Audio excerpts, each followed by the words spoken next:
하나님은 우리가 관계 중심 전도의 삶을 살기를 강력하게 촉구하고 계십니다. 그 삶은 성경에 말하는 우리의 신앙의 핵심적인 삶일 뿐만 아니라 지금 이 시점에서 하나님께서 우리를 인도하시는 핵심적인 삶입니다. 지난주에 우리는 크게 두 가지를 살펴보았는데요. 하나는 자신을 사랑하라는 것이었습니다. 그러니까 우리가 바로잡아야 할 관계 중에 하나는 자신과의 관계입니다. 즉 자기 자신을 사랑하는 것을 배워야 합니다. 우리가 자기 자신을 사랑하지 못하면 다른 사람도 사랑할 수 없기 때문입니다. 자기를 사랑한다는 말은 나르시즘이나 자기중심적인 이기적인 삶을 말하는 게 전혀 아닙니다. 자기를 사랑한다는 말은 하나님의 관점에서 자신을 보는 것을 말합니다. 우리가 개요에서 일부 살펴보았듯이 특별히 오스카 탐슨 박사는 이 부분을 크게 두 가지로 말합니다. 하나는 자기 자신에 대해서 만족하는 것을 말합니다. 즉 하나님께서 세우신, 하나님께서 주신 자기 자신에 대해서 만족하는 것을 말합니다. 다른 하나는 자기를 사랑하는 것은 자신의 필요를 채우는 것을 말합니다. 그러니까 사랑은 필요를 채우는 것이잖아요. 그러니까 자기를 사랑한다는 말은 자기의 필요를 채우는 것을 말합니다. 그러니까 자기가 원하는 것을 마음대로 한다, 그 말을 전혀 말하는 게 아니죠. 원하는 것을 주는 것과 필요를 채우는 것은 완전히 다릅니다. 그러면서 세 번째, 우리가 그 부분을 못 살펴봤는데 그게 이제 오늘 살펴보는 부분입니다. 해답은 십자가다 라는 것입니다. 해답은 십자가다. 그리스도의 십자가가 해답입니다. 할렐루야. 그리스도의 십자가가 해답입니다. 오스카 탐슨 박사는 그 해답에 대해서 말하기 전에 먼저 이 부분을 얘기합니다. 짓누르는 요소들에 대해 아담적 본성으로 잘못 반응하는 사람들을 보면서 그런 사람들을 만나거든 판단하지 말라고 권면합니다. 참 중요하죠. 그러면서 갈라디아서 6장 1절을 인용합니다. 형제들아, 사람이 만일 무슨 범죄한 일이 드러나거든 신령한 너희는 온유한 심령으로 그러한 자를 바로잡고 너 자신을 살펴보아 너도 시험 받을까 두려워하라. 판단하지 말라. 그러면서 이렇게 말합니다. 그런 사람에게 찾아가서 형제님, 저는 어디에 가야 먹을 것을 얻을 수 있는지 다른 거지에게 알려주는 거지일 뿐입니다. 이런 자세로 조용하게 말할 수 있는 사람이 진정한 영적 그리스도인이다. 그러면서 하나님은 우리에게 가서 그 한 사람을 회복시키라, 내가 나아가라고 말씀하신다. 이렇게 말합니다. 그 하나님의 말씀을 듣고 오직 하나님의 은혜를 힘입어 나아간다. 이것이 진정 옳은 일이다. 옳은 일이 아닐까? 이런 영적 사람들로 가득 찰 때 교회에는 내파가 아닌 외적 폭발을 경험하게 된다. 우리가 사람들에게 다가가게 된다. 사람들을 사랑하게 된다. 주변 모든 이들의 필요를 채우게 된다. 이게 지금 하나님께서 포도나무 교회에 강력하게 촉구하시는 바입니다. 할렐루야. 첫 번째, 그 중에 첫 번째, 십자가 복음은 인격체이신 예수 그리스도 그분입니다. 십자가의 복음은 인격체이신 예수 그리스도 그분입니다. 우리는 성경을 보면 명확하게 알 수 있습니다. 사도 바울은 자신이 전한 복음에 대해서 이렇게 얘기합니다. 고린도전서 1장 17절 보십시오. 그리스도께서 나를 보내심은 침례를 베풀게 하려 하심이 아니요 오직 복음을 전하게 하려 하심이로되. 자, 복음을 하고 말합니다. 말의 지혜로 아니함은 그리스도의 십자가가 헛되지 않게 하려 함이라. 여기에는 복음이라고 그랬다. 그걸 다른 말로 그리스도의 십자가라고 표현합니다. 그 다음 절, 십자가의 도가, 복음을 이렇게 표현하죠. 멸망하는 자들에게는 미련한 것이요 구원을 받는 우리에게는 하나님의 능력이라. 자, 그러면서 고린도전서 1장 23절에 가면 이렇게 얘기합니다. 그 동일한 복음을, 그가 전한 복음을, 우리는 십자가에 못 박힌 그리스도를 전하니, 십자가에 못 박힌 그리스도를 전하니 유대인에게는 거리끼는 것이요 이방인에게는 미련한 것이로되 오직 부르심을 입은 자들에게는 유대인이나 헬라인이나 그리스도는 하나님의 능력이요 하나님의 지혜니라. 십자가에 못 박힌 그리스도를 전하니 그리스도는 하나님의 능력이요 하나님의 지혜니라.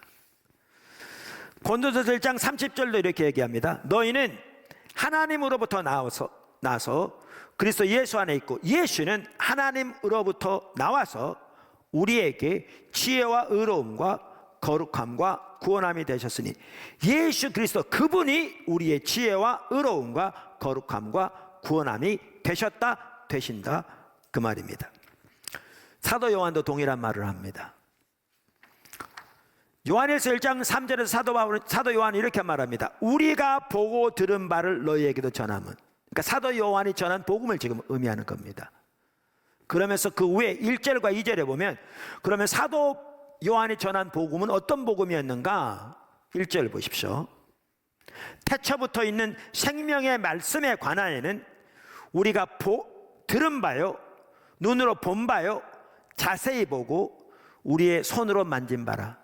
사도 요한이 의미하는 복음은 단순히 듣는 것이 아니었습니다. 사도 요한이 말한 복음은 들을 뿐만 아니라 눈으로 보고 손으로 만진 것이었습니다. 만진 바라. 이 생명이 우리에게 나타내신 바 된지라. 이 영원한 생명을 우리가 보았고 증언하여 너희에게 전하노니 이는 아버지와 함께 계시다가 우리에게 나타내신 바 된 이시니라. 한마디로 말하면 예수 그리스도 그분이 사도 요한이 전한 복음입니다. 그러니까 바울의 서신서를 보건 요한의 서신서를 보건 성경이 말하는 십자가의 복음은 인격체이신 예수 그리스도 그분입니다. 아멘. 자, 그럼 이렇습니다. 우리가 예수 이름을 전할 때 그분을 모셔다가 보여드릴 수 있는 게 아니고, 우리가 오늘도 이렇게 손으로 만지고 다른 사람이 만져보라고 그럴 수 있는 것이 아니고, 당연히 말씀으로 전하는데, 그럼 왜 이것을 제가 강조하느냐라는 거죠. 이 때문에 강조하는 겁니다. 이 때문에. 예수님에 관한 몇 가지 사실들을 듣는다고 거기에 성경에 말하는 십자가 복음 안에 있는 그 놀라운 능력이 역사하는 게 아닙니다. 아닙니다. 예수님에 관한 몇 가지 사실을 듣는 것이 어떤 사람들에게는 아무런 의미도 없을 것입니다. 다시 말해서 예수님의 십자가에 관한 몇 가지 이론적인 사실들을 듣고 그것들을 단순히 지적으로 동의한다고 해서 우리가 그 능력을 경험하는 것이 전혀 아닙니다. 전혀 아닙니다. 그러나 우리가 우리를 위해 십자가에 돌아가신 하나님의 아들 예수 그리스도를 성령의 조명으로 만나게 되면 이것은 우리에게 근본적인 변화를 가져다 줄 겁니다.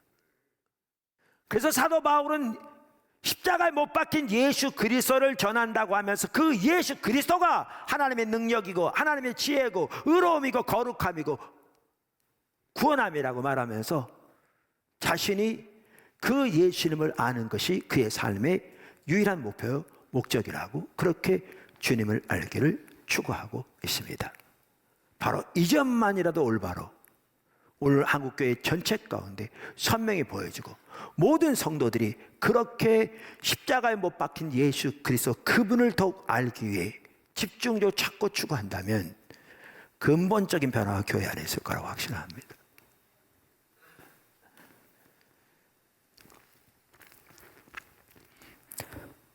십자가의 복음은 인격체이다라는 말은 이 부분을 강조하기 위해서 제가 한 말입니다. 두 번째, 십자가로 말미암는 의를 의지하는 삶을 살아야 합니다. 우선 우리가 자기 의를 의지해서 하나님 앞에 설 수 없습니다. 인간 중에 단 한 명도 자기 행실, 즉 자기 의를 의지해서 하나님 앞에 설 수 없습니다. 갈라디아 3장 10절은 이렇게 말합니다. 무릇 율법 행위에 속한 자들은, 이 말은 자기 행실을 의지해서 하나님 앞에 서고자 하는 자들을 말합니다.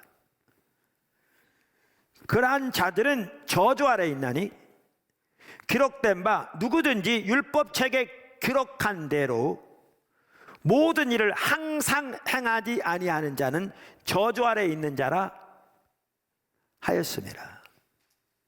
그러니까 자기 행실을 의지해서 하나님 앞에 서고자 하는 자는 자에게 적용되는 하나님의 기준이 있습니다. 어떤 사람들 중에서는 예수 믿는 것들 다 나보라고 그래, 나는 법 없이도 사는 사람이야, 그런 사람들이 있는데, 그런 사람들에게 적용되는 하나님의 기준은 여기 이 말씀이 나와 있습니다.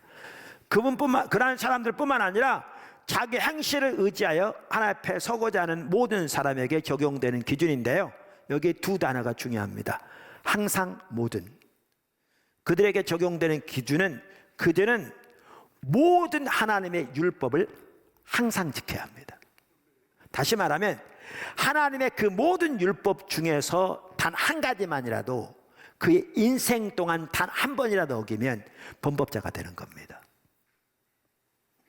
그렇기 때문에 부분적으로라도 자기 의를 의지하는 것을 하나님 앞에서 그것마저도 철저하게 내려놓아야 합니다. 철저하게 내려놓아야 합니다.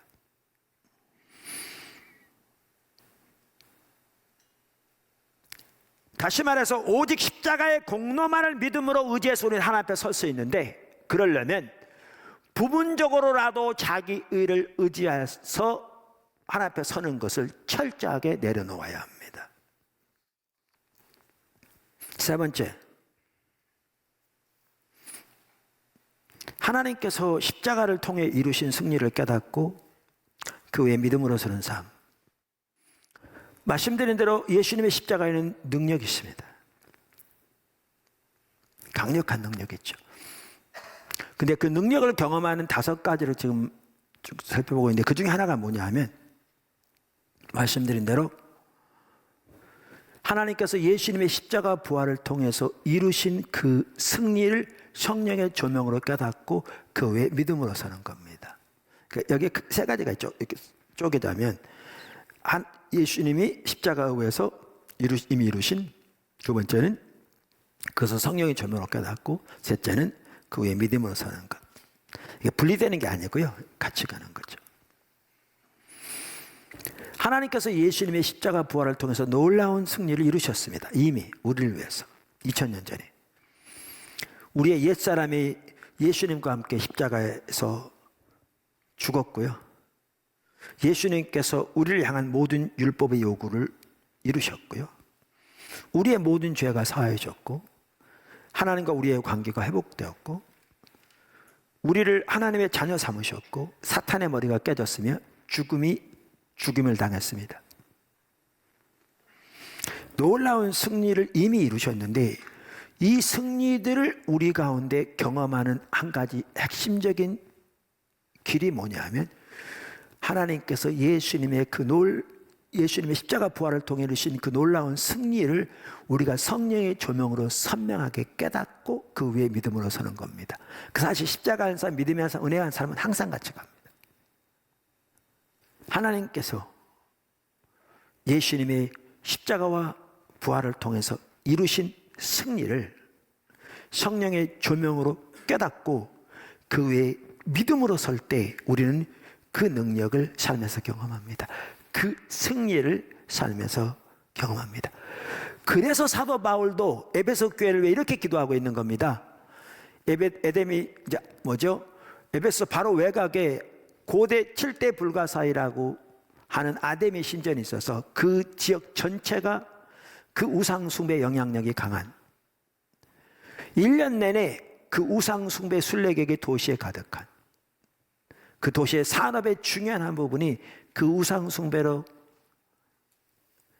돌아가는 그곳에 세워진 교회, 세워진 지 얼마 되지도 않은 어린 교회, 하나님의 강력한 능력으로 세워졌지만 신앙이 아직 어린 그 교회에 편지하면서 사도 바울이 그 교회를 위한 기도가 에베소 1장에 나오죠. 이렇게 기도합니다.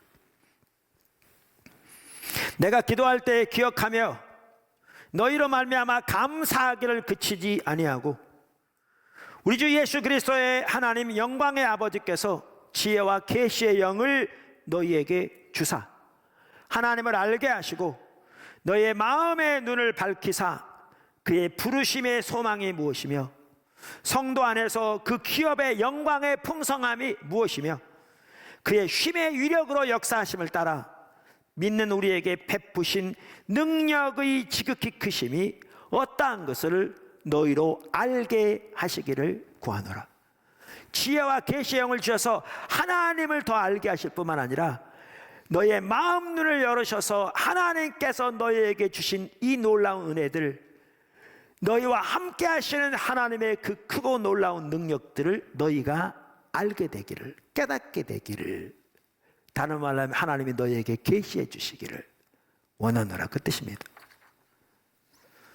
그러면서 그 동일한 능력이, 그 능력이 그리스도 안에서 역사하사 죽은 자들 가운데서 다시 살리시고 하늘에서 자기의 오른편에 앉히사 모든 통치와 권세와 능력과 주관과 이 세상뿐 아니라 오는 세상에 일컫는 모든 이름 위에 뛰어나게 하시고 또 만물을 그의 발 아래 복종하게 하시고 그를 만물 위의 교회의 머리로 삼으셨느니라.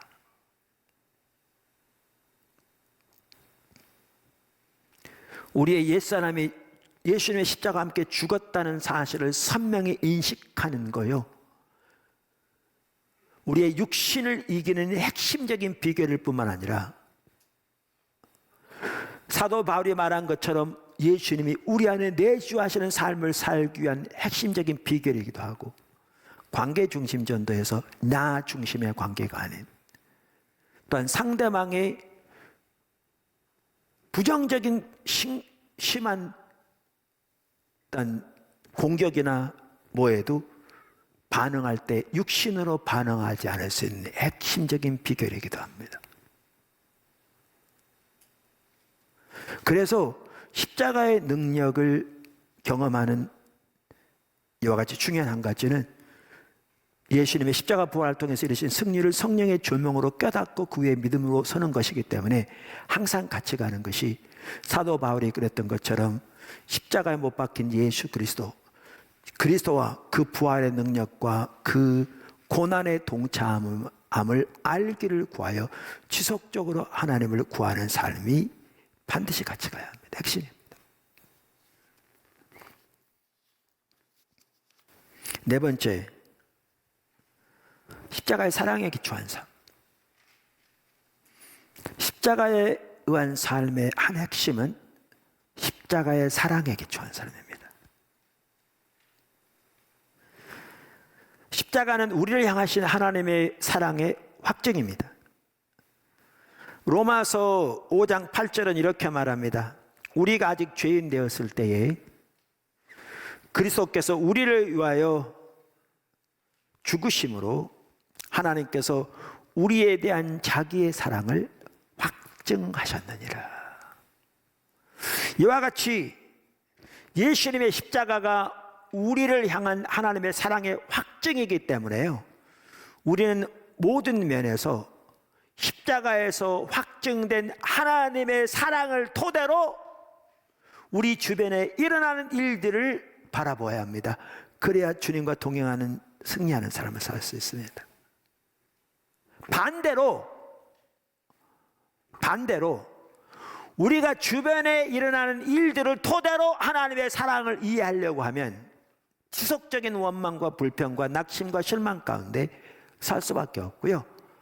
하나님이 원하시는 승리하는 삶을 전혀 살 수 없습니다.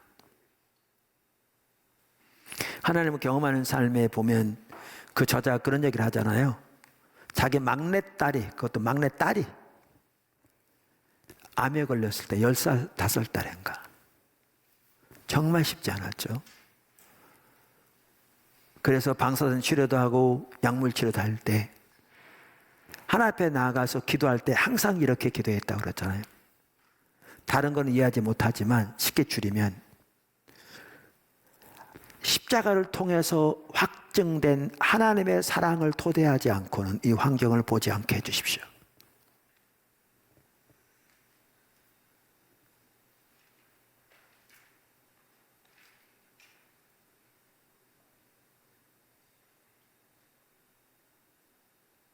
오늘날도 우리가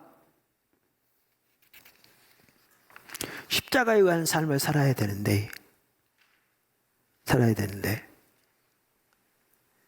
그 중에 한 가지는 십자가에서 확증된 하나님의 사랑을 토대로 환경을 보는 겁니다.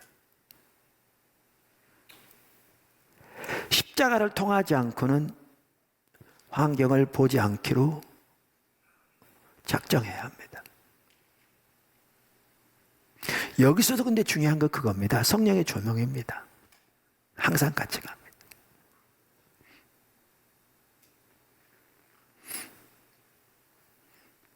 마지막으로 5번째, 십자가만이 자랑인 삶. 저는 이게 우리가 살아야 할 십자가에 의한 삶의 결정체라고 믿습니다. 사도 바울이 이렇게 말합니다. 갈라디아서 6장 14절. 그러나 내게는 우리 주 예수 그리스도의 십자가 외에 결코 자랑할 것이 없으니 그리스도로 말미암아 세상이 나를 대하여 십자가에 못 박히고 내가 또한 세상에 대하여 그러하니라.